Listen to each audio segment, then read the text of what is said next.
जैसे ही हम अपना माइंडसेट चेंज करने की बात कर रहा हूँ मैं, जैसे हम अपना माइंडसेट चेंज कर देंगे, वो नेचुरल वे ऑफ रहने का, ये आर्टिफिशियल वे है कि हम लोग एसी, पंखे, लाइट के ऊपर डिपेंडेंट है।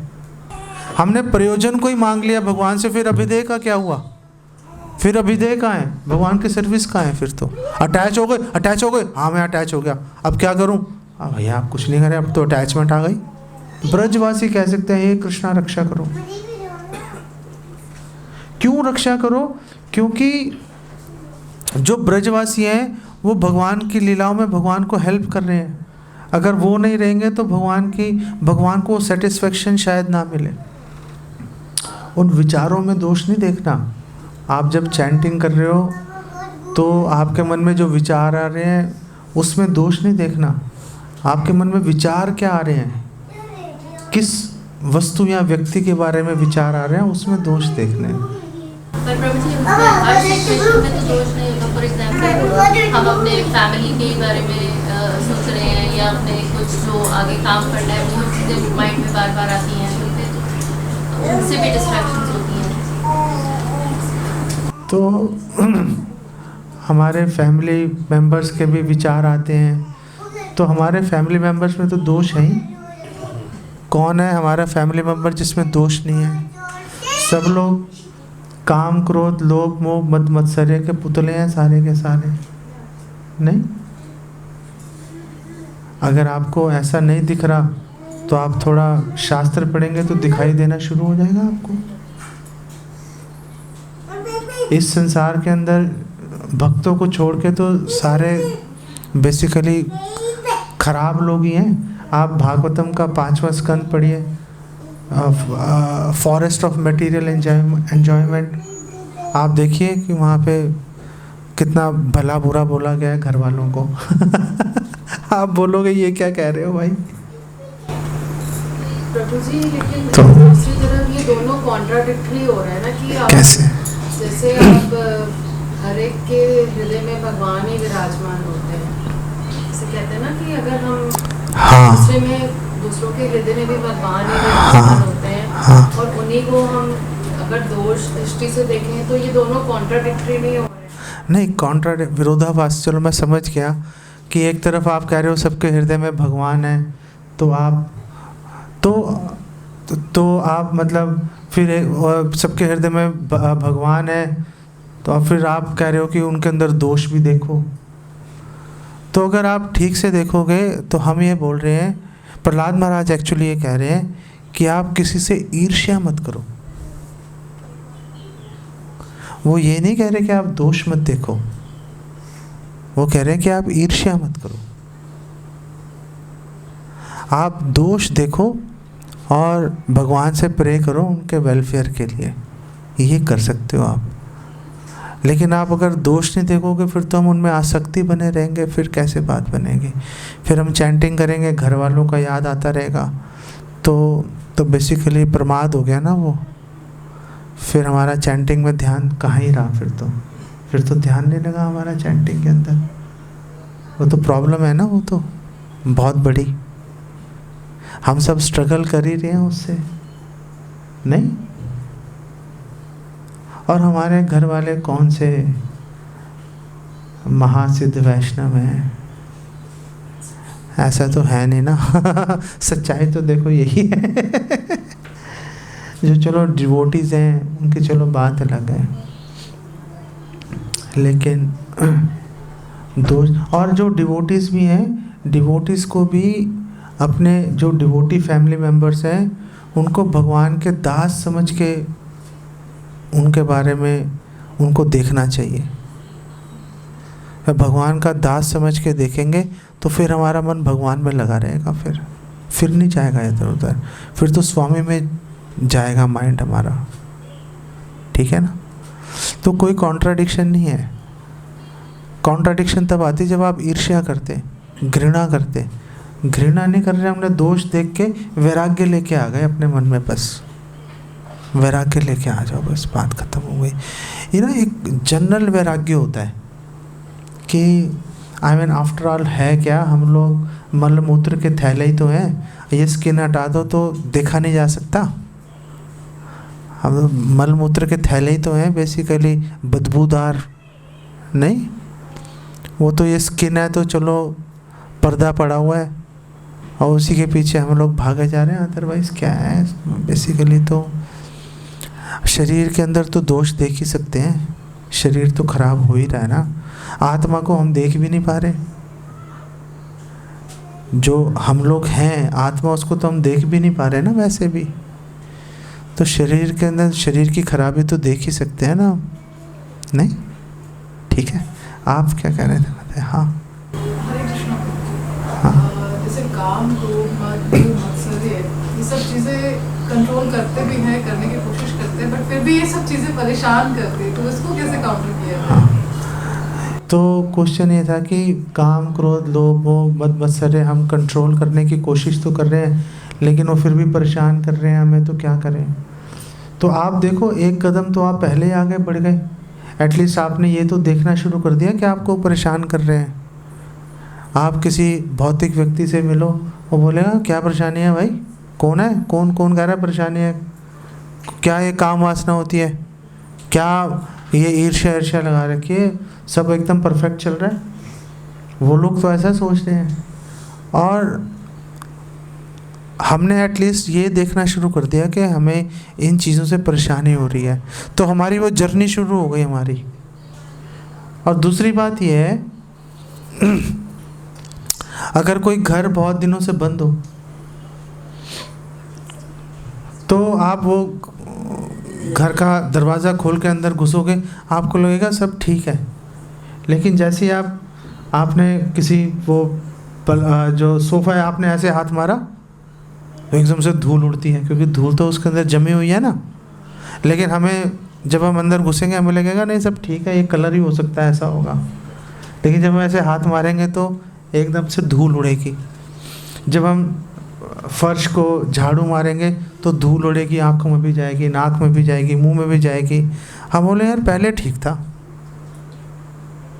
पहले ठीक था। तो ऐसे जब हम ये काम, क्रोध, लोभ, मोह, मद, मत्सर्य, इनको जब हम इनको हटाने के लिए प्रयास करते हैं तो धूल उड़ती है, हम लोग अनकंफर्टेबल हो जाते हैं।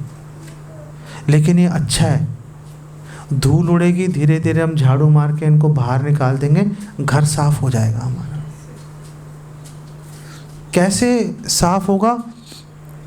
प्रोसेस यही है उसके लिए। प्रोसेस ज़्यादातर क्वेश्चंस के लिए कि कैसे, ज़्यादातर कैसे का आंसर ये होता है कि आप जो सीनियर डिवोटीज होते हैं उनकी बहुत क्लोज एसोसिएशन करो, गुरु की बहुत क्लोज एसोसिएशन करो, उनकी बातों को मानने का प्रयास करो।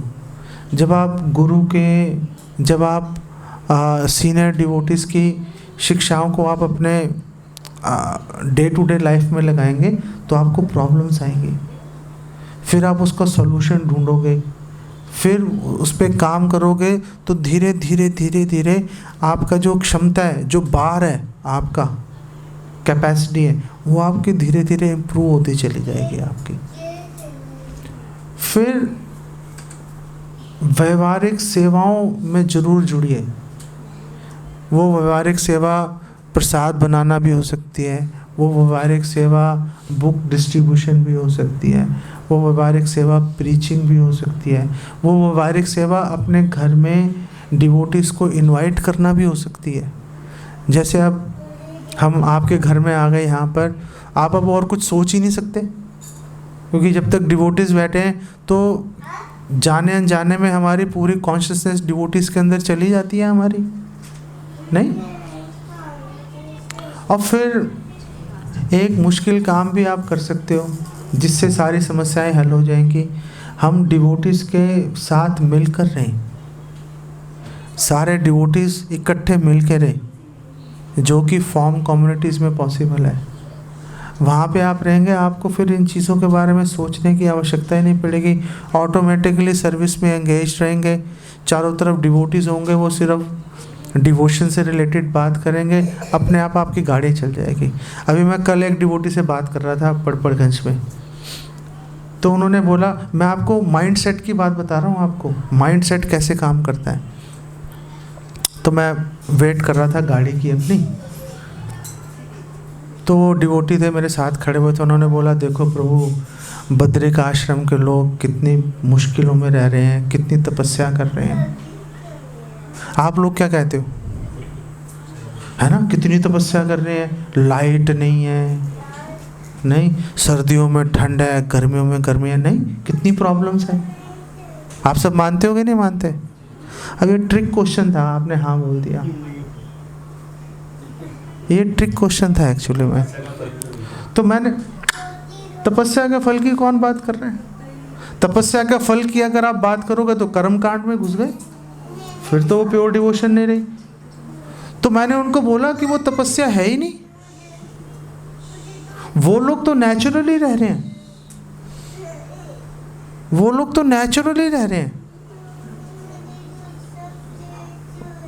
पॉल्यूशन फ्री हवा खा रहे हैं, सन के साथ उन्होंने अपने एक्टिविटीज़ को लिंक कर दिया। सूरज उगता है उड़ जाते हैं, सूरज अस्त होता है सो जाते हैं, वो भगवान का कथा कर रहे हैं, भजन कर रहे हैं। तो मतलब इसमें तपस्या वाली कौन सी बात है? कोई तपस्या है ही नहीं। और मैंने कहा आपको तपस्या लग रही है इसलिए आप वहाँ जा नहीं रहे। जैसे ही हम अपना माइंडसेट चेंज करने की बात कर रहा हूँ मैं, जैसे हम अपना माइंडसेट चेंज कर देंगे, वो नेचुरल वे ऑफ रहने का, ये आर्टिफिशियल वे है कि हम लोग एसी, पंखे, लाइट के ऊपर डिपेंडेंट है। जैसे ही हम अपना ये माइंडसेट चेंज करेंगे, वैसे ही हमें डिवोटीज के साथ एक फॉर्म कम्युनिटी में रहना हमारे लिए इजी हो जाएगा, हमारे लिए। लेकिन हम लोग, इसीलिए मैंने बोला ना कि आप अपने मन से कभी कोई प्रेयर बना के मत बोलो, क्योंकि हमारा माइंडसेट, हमने भोग का चश्मा लगा रखा है। भोग के चश्मे से हम जो भी देखेंगे गलत देखेंगे। इसलिए आचार्यों की प्रेयर्स बोलो। अभी मैंने बताया ना आपको, उसके पीछे कॉन्सेप्ट यही है कि हमारे जो डिवोशन में आने के बाद भी जो हमारे माइंड सेट है, जो हमारे प्री जुडाइसिस हैं, पूर्वाग्रह हैं, वो हमें प्रॉपर अंडरस्टैंडिंग से रोक देते हैं। वो हमें लगता है वो तपस्या कर रहे हैं, उनको लगता है ये बेसिकली तकलीफ झेल रहे हैं। उनको ये लगता है हमारे बारे में कि ये लोग देखो कितनी प्रॉब्लम में रह रहे हैं, इनको घर चलाने के लिए सुबह से शाम तक कितनी मेहनत करनी पड़ रही है। बिजली के बिल जब आते हैं, आप तो गर्मियों में आएंगे, बिजली के बिल, लोगों के पसीने छूट जाएंगे बिजली के बिल देने के लिए। नहीं, उनके पास बिल ही नहीं आता बिजली का, क्योंकि बिजली नहीं है। बिल कहाँ से आएगा? बिल ही नहीं आएगा, बात खत्म हो गई। और उनकी आंखें कभी खराब नहीं होंगी। आप पूछो आंखें कैसे नहीं खराब होंगी उनके? हाँ, फोन नहीं, टीवी नहीं हो तो चलो, वो तो आपकी बात ठीक है। नेचुरल लाइट भी चलो मान लेता हूँ, लेकिन रियल रीज़न कुछ और है। अरे यार, ये इतनी घटिया बात आप कहाँ ले आए? भगवान के दर्शन तो आप यहाँ भी कर रहे हो। उसका एक जो रीज़न है ये है कि हम लोग क्या करते हैं, हम लोग सुबह उठते ही लाइट ऑन करते हैं, है ना, एकदम ऐसे आके ऐसे आके करते हैं हम। वो लोग नहीं ऐसे ऐसे करते। वो लोग उठते हैं तो चारों तरफ अंधेरा होता है, घुप अंधेरा, तो उनकी आइज़ धीरे धीरे 1 मिनट में डायलेट हो जाती हैं, उनको अंधेरे में दिखना शुरू हो जाता है। हमारी आइज़ डायलेट नहीं होती, हमारे जो प्यूपिल्स हैं वो कभी डायलेट नहीं होते। क्यों? क्योंकि हम जब तक जागते हैं, जब तक हम आँख बंद नहीं करते, तब तक लाइट जलती रहती है। और सुबह उठते ही सबसे पहले हम लाइट ऑन करते हैं। हमारी आँखों को डायलेट होने का मौका ही नहीं मिल रहा, इसीलिए सबको चश्मे लग गए। ये बात नेचुरल है कि नहीं है ना? तो ऐसा नहीं है कि वो तपस्या कर रहे हैं, हम लोग परेशानी में पड़े हुए हैं, लेकिन हम लोग सोच रहे हैं वो तपस्या में पड़े हुए हैं। ये माइंडसेट चेंज हो जाएगा, अपने आप चीज़ें हमें ठीक दिखाई देनी शुरू हो जाएंगी। बेसिकली पॉइंट ये था। ओके, मुझे याद नहीं आ रहा हम यहाँ तक कैसे पहुँच गए, लेकिन चलो। हाँ, आप देखना प्रभु कोई क्वेश्चन उनका है। हाँ, हु इज़ अ डिवोटी? एक डिवोटी कौन है? डिवोटी वो है जो गुरु की आज्ञा का पालन कर रहा है, वो डिवोटी है। बाकी सब कली के चेले हैं। भक्ति विनोद ठाकुर कह रहे हैं ना कि नाके तिलक गले माला वो कली का चेला, बाकी सब कली के चेले हैं। और जो गुरु की आज्ञा मान रहा है वो डिवोटी है। बाकी और आप किसी भी डेफिनेशन को पकड़ लो, सब में प्रॉब्लम्स हैं। गुरु की आज्ञा जो मान रहा है वो एक डिवोटी है, इसमें कोई प्रॉब्लम नहीं है। ठीक है ना? ऐसा गुरु नहीं है तो गुरु बनाइए। गुरु क्यों नहीं है? मैं आपकी बात समझा नहीं। मैं may be you can explain. नहीं, बट आप इंस्पायर होइए किसी गुरु से और फिर आप उनकी शेल्टर लीजिए और दीक्षा ले लीजिए, बात खत्म हो गई। तो ऐसा नहीं है कि गुरु नहीं है। आपने किसी गुरु के प्रति आपने अपने आप को अगर आपने सरेंडर कर दिया, श्रील प्रभुपाद के डिफरेंट डिसाइपल्स जो भी जिनसे भी आप इंस्पायर्ड हैं, तो अगर आप उनके आपने शेल्टर ले ली और फिर इवेंचुअली दीक्षा के लिए जो भी ज़रूरी काम है आपने वो पूरे कर लिए फटाफट, क्योंकि दीक्षा बहुत इम्पोर्टेंट है, तो बस दीक्षा हो जाएगी आपकी, है ना? तो ऐसा नहीं है कि दीक्षा जिनकी हो चुकी है वही मतलब भक्ति कर रहे हैं।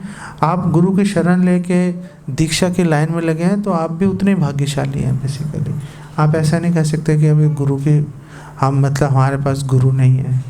We can't really say that. Okay, just to follow up this question. हाँ, जब तक आप किसी प्रभुपाद जी के डिसाइपल की शरण में नहीं है, तो क्या ये अजूम करा जा सकता है कि तब तक आप प्रभुपाद जी की एज ए गुरु उनकी भी शरण में है, मतलब आप प्रभुपाद जी के लेक्चर सुन रहे हैं, प्रभुपाद जी बुक्स पढ़ रहे हैं और हाँ you are trying to follow Prabhupada? हाँ, लेकिन आप क्वेश्चन ये है कि जब तक आपने किसी गुरु को आपने अभी सेलेक्ट नहीं किया कि किन गुरु से मैंने दीक्षा लेनी है, तब तक हम ये एज्यूम कर सकते हैं कि चलो हम श्रील प्रभुपाद की शेल्टर में तो हैं ही, श्रील प्रभुपाद तो सबके शिक्षा गुरु हैं ही, तो क्या हम ये एज्यूम कर सकते हैं? हाँ, आप ये एज्यूम कर सकते हो, लेकिन आपको किसी ना किसी एक सीनियर डिवोटी, किसी ना किसी प्रीचर, काउंसलर के आपको साथ में रहना ही पड़ेगा, जो आपको डे टू डे लाइफ में आपको गाइड करेगा। अदरवाइज़ कैसे बात बनेगी? नहीं, वो आपको करना ही पड़ेगा। और फिर आप टाइम लीजिए, टाइम लेना चाहिए। आप देखिए कि ऐसा नहीं कि आप गुरु को सिलेक्ट कर रहे हो। गुरु की सिलेक्शन का मतलब ये है कि आप ये देख रहे हो कि कौन से गुरु जो हैं वो आपको सबसे ज़्यादा इंस्पायर कर रहे हैं। आपका मूड किन गुरु से बेसिकली मैच कर रहा है आपका। आम तौर पे क्या होता है कि जिन प्रीचर के साथ, काउंसलर के साथ आप जुड़े होते हो, उन्हीं के साथ आप बेसिकली चलते रहते हो उनके साथ में। आम 99% ऐसा होता है, एक्सेप्शंस भी हैं, बट जनरली ऐसा चलता है basically. One more question, when you saying Prahlad Maharaj जी बोल रहे थे कि हाँ, and not Prahlad Maharaj ji, in fact जो गौड़िया वैष्णव हाँ है उनकी जो थियरी जो फिलोसफी है कि हम भगवान को कभी रिक्वेस्ट या प्रे नहीं कर सकते कि भगवान हमें दर्शन दें। Obviously not eligible for such thoughts, but क्या भगवान की मर्सी प्राप्त करने के लिए हम भगवान को रिक्वेस्ट कर सकते हैं कि भगवान हमें भक्ति में मतलब so that we become attached to your lotus feet, your chanting and hearing your everything, तो वैसी मर्सी तो हम कर सकते हैं या वो भी? सो क्वेश्चन ये है कि हम भगवान को ये प्रे तो कर नहीं सकते, हे भगवान आप हमें दर्शन दो, क्योंकि हम एलिजिबल नहीं हैं। लेकिन क्या हम भगवान को ये कह सकते हैं कि हे भगवान आप हमें आप मर्सी दीजिए ताकि हम आपके लोटस फीट से अटैच्ड हो जाएं, या हम वहाँ पे फोकस करें, हम आपकी चैंटिंग में हमारा मन लग जाए। आप तो शिला प्रभुपाद इसका आंसर देते हैं। शिला प्रभुपाद बोल रहे हैं कि आप एक प्रेयर कीजिए सिर्फ, अगर भगवान से प्रे करना है।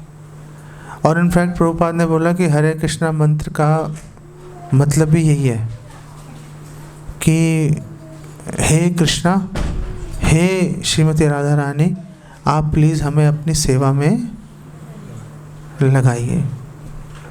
अगर हम ये प्रे करेंगे, देखो हमारा मन भगवान के चरणों में कैसे लगेगा? सेवा के माध्यम से। हमारा मन चैंटिंग में कैसे लगेगा? जब हम चैंटिंग को एज अ सर्विस करेंगे तो हमारा मन चैंटिंग में लग जाएगा। इसीलिए प्रभुपाद का ये जो आंसर है, जो प्रभुपाद का कि हरे कृष्ण का मतलब है कि हे भगवान आप हमें अपनी सेवा में लगाइए, ये सारी प्रॉब्लम्स आपकी सॉल्व कर देता है। जब हम डिवोशन में कोई भी काम करेंगे एज ए सर्विस, तो नेचुरली आपका जो मन है वो सर्विस के माध्यम से भगवान से जुड़ी जाएगा आपका। तो हम भगवान से अटैच होना चाहते हैं, लेकिन हम भगवान को ये नहीं कह सकते कि हे भगवान आप हमें अटैचमेंट दीजिए। हम भगवान को ये कह सकते हैं हे भगवान आप हमें सर्विस दीजिए, क्योंकि हमें ये पता है सर्विस से हम भगवान से अटैच्ड हो जाएंगे। अगर भगवान ने हमें सर्विस दे दी तो सर्विस के माध्यम से भगवान से अटैच होना बड़ा आसान है। इसीलिए तो प्रहलाद महाराज हालांकि भगवान का दर्शन करना चाह रहे हैं और बोल रहे हैं कहाँ भगवान, कहाँ मैं। और भगवान ने दर्शन भगवान को देने पड़े उनको। तो हम लोग जो गोल है हम उसको कभी नहीं मांगते, हम तो उसका जो रास्ता है उसको मांगते हैं, जिसको अभिधेय कहते हैं। हम लोग कभी भी प्रयोजन को भगवान से नहीं मांगते, क्योंकि प्रयोजन तो हम अभिधेय से हम प्राप्त करेंगे, भगवान की दया उसमें भी रहेगी, लेकिन हम लोग अभिधेय के माध्यम से प्राप्त करेंगे। हमने प्रयोजन को ही मांग लिया भगवान से, फिर अभिधेय का क्या हुआ? फिर अभिधेय कहाँ है? भगवान की सर्विस कहाँ है? फिर तो अटैच हो गए। हाँ मैं अटैच हो गया, अब क्या करूँ? भैया आप कुछ नहीं करें, अब तो अटैचमेंट आ गई। तो अभिधेय का क्या हुआ? तो हम लोग भगवान से अभिधेय मांगते हैं, हम लोग भगवान से सर्विस मांगते हैं। सर्विस से प्रयोजन तक जाना आसान हो जाता है। मेरा कहने का मतलब ये था कि जब हम भगवान से ऐसी प्रेयर कर रहे हैं कि भगवान की मर्सी हो, जिससे भगवान के नाम रूप गुण इन सब के बारे में सुने ज़्यादा से ज़्यादा, तो isn't it implied कि हम काइंड ऑफ दिस सर्विस के बारे में मांग रहे हैं? मतलब वो आई गेस वो इम्प्लाइड है जब हम भगवान से नहीं। आप तो क्वेश्चन है कि जब हम आपके क्वेश्चन दोबारा रिपीट कीजिए। जैसे मान लो हम भक्ति करना चाह रहे हैं, नाम करना चाह रहे हैं, या फिर भगवान के बारे में श्रवण करना चाह रहे हैं, बट मन नहीं लगता, right? So in many lectures मतलब सीनियर डिवोटीज की तरफ से ऐसा होता है कि हाँ भगवान से आप मर्सी करो ताकि आप उन सब चीज़ों में आपका मन लगे, और क्योंकि हम अपनी इच्छा से मन नहीं लगा पाएंगे, we are not that eligible. नहीं, बट हम बोल रहे हैं कि वो बात ही गलत है। हम भगवान से ये प्रे नहीं कर रहे कि हे भगवान आप चैंटिंग में हमारा मन लगा दो। प्रभुपाद तो नहीं कह रहे। प्रभुपाद ने कहा है कहीं पे? प्रभुपाद नहीं कह रहे। प्रभुपाद ये बोल रहे हैं कि आप सर्विस मांगो। भगवान, ये तो प्रयोजन है ना हमारा कि हमारी रुचि प्रेम हमारा उसमें लग जाए, हमारा मन भगवान के नाम में लग जाए। लेकिन वो कैसे लगेगा? वो तो प्रयोजन है, वो तो भगवान देंगे जब सेटिस्फाई हो जाएंगे, जब हम भगवान को सेटिस्फाई कर देंगे। सेटिस्फाई कैसे करेंगे? सर्विस से करेंगे। तो फिर हम भगवान से सर्विस मांगेंगे ना, सर्विस से सेटिस्फैक्शन की ओर जाएंगे। आप प्रयोजन पे फोकस कर रहे हो, मैं बोल रहा हूँ सर्विस पे, अभिधेय पे फोकस कीजिए। उसके अंदर ह्यूमिलिटी भी है, उसके अंदर आप ये भी दिखा रहे हो कि आप तत्पर हो भगवान की सेवा में एंगेज होने के लिए, और आपको वैल्यू पता है उस गोल की। जो गोल है आप उसको प्राप्त करना चाह रहे हो, उसके लिए आप कुछ भी करने के लिए तैयार हो। वो सर्विस से पता चलेगा।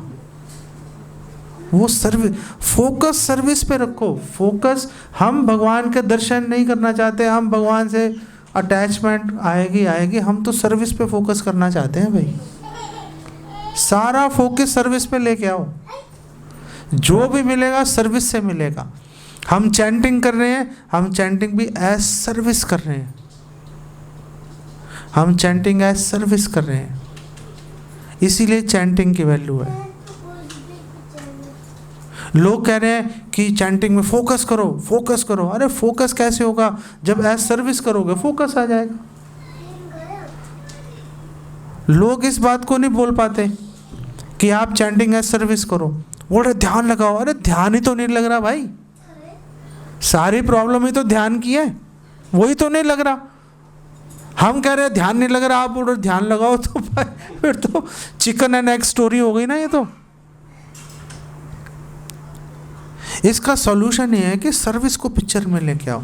जब सर्विस पिक्चर में आएगी तो काम हो जाएगा फिर। ओके, हाँ, हमारे हाथों की पैरों की रक्षा करो, आगे से करो, पीछे से करो, इधर से करो, उधर से। तो आखिर हमें नरसिंह कवच क्यों नहीं पढ़ना चाहिए?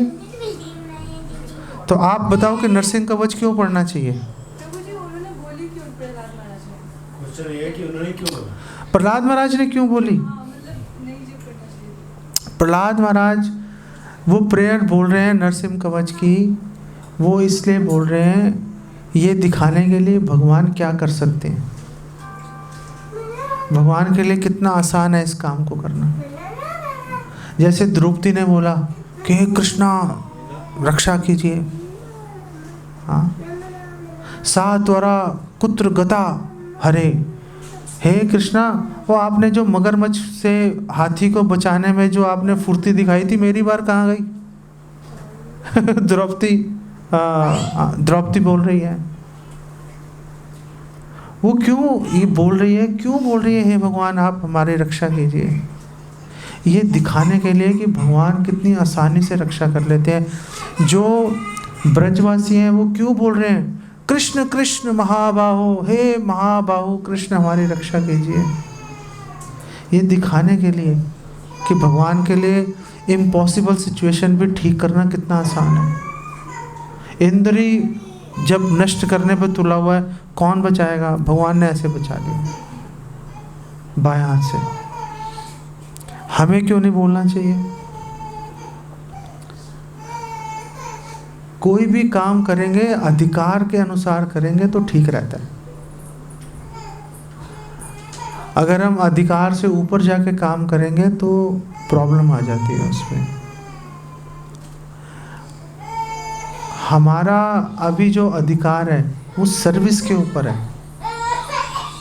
हम भगवान को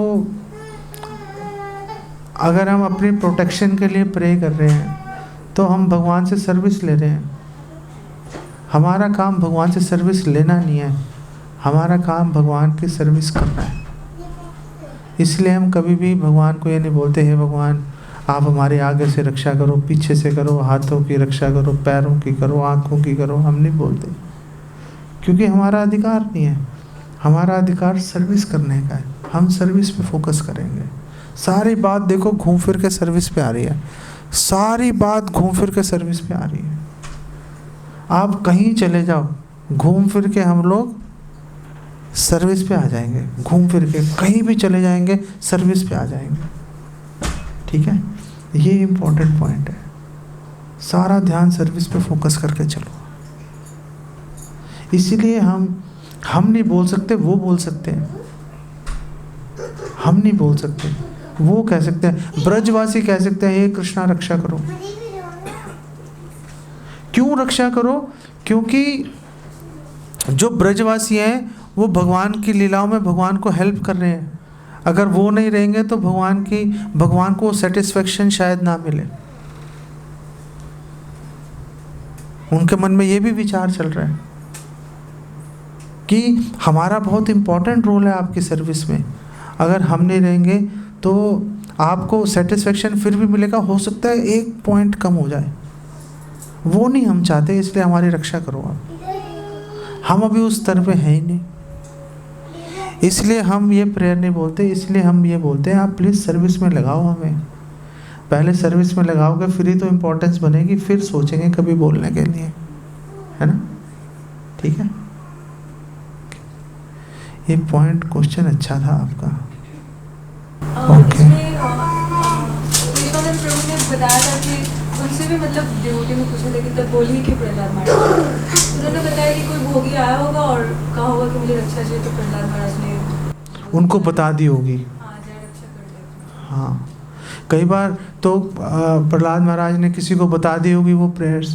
कई बार गुरु भी ऐसे बोल देते हैं, डिसाइपल्स, कोई डिसाइपल्स हैं वो बहुत जोर देगा कि नहीं प्लीज़ बताओ बड़ी प्रॉब्लम्स है, तो गुरु बोलते हैं चलो वो कर लो काम, जबकि वो प्योर डिवोशन से कोई लेना देना नहीं होता।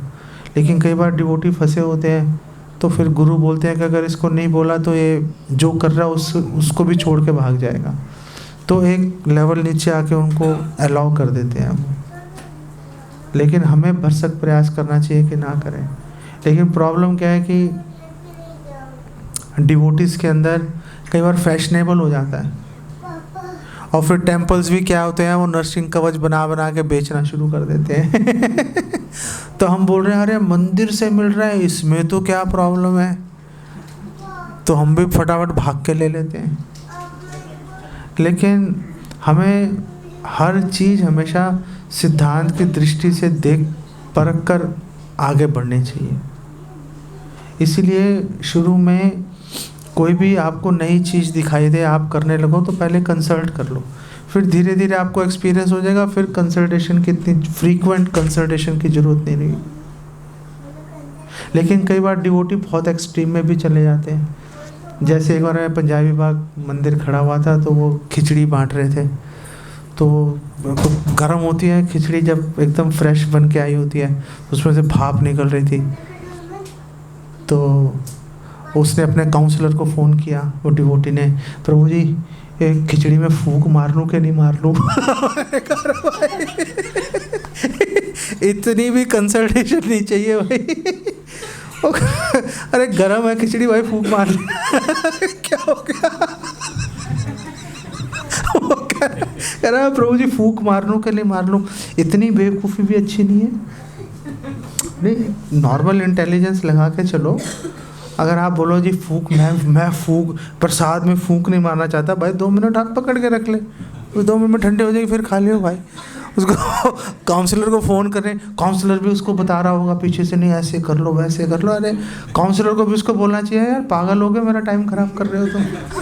मतलब काउंसलर भी पूरी उसको रुचि से, पूरी मेहनत से उसको बताएगा, फूंक देखो ऐसे मारना, ऐसे मत मारना।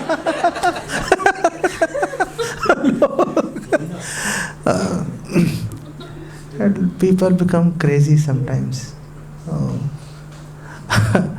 तो आप कंसल्ट कीजिए, लेकिन एक कुछ लॉजिक भी लगा के चलिए, है ना? ऐसा नहीं है कि बिल्कुल आप बोलो कि पहले दायां पैर बढ़ाऊं बायां बढ़ाऊं, गाड़ी में इधर से बैठूं उधर से बैठूं, आगे बैठूं पीछे बैठूं, ये बेकार के क्वेश्चन है ना? तो जनरली कुछ भी हो, कोई चीज़ अटपटी लग रही हो तो कंफर्म कर लेना अच्छा रहता है।